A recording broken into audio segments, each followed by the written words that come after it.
Umani ng iba't ibang reaksyon mula sa netizens ang balitang kasalukuyang nasa France si Paula Abellino para sa isang proyekto kasama ang aktres na si Nadine Lustre. Habang abala ang aktor sa naturang trabaho, hindi na iwasang maungkat ng ilang netizens ang usapin tungkol sa tambalan nila ni Kim.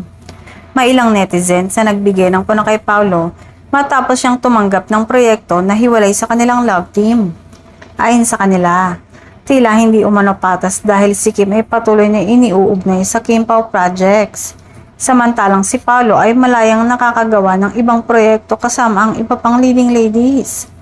Isa sa mga komento na kumalat online ang nagsabing, "So Kim Chiu will be stuck in a love team while Paula Avellino can work with others?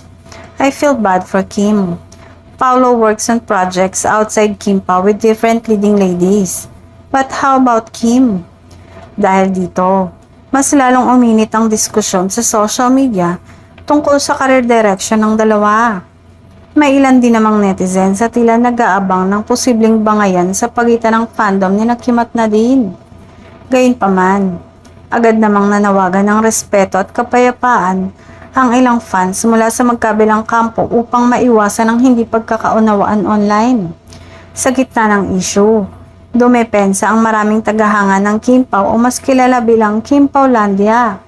Nanindigan sila na suportado nilang kani-kanilang proyekto at hindi dapat gawing dahilan ng trabaho ng mga artista upang mag-away ang mga fans. Samantala, isang netizen sa Facebook ang umani ng batikos matapos itong akusahan si Paulo na lolokohin lamang umano si Kim. Dahil dito, agad siyang kinuyog ng mga solid fans ng tambalan at pinagsabihan na huwag manghusga sa personal na buhay ng aktor.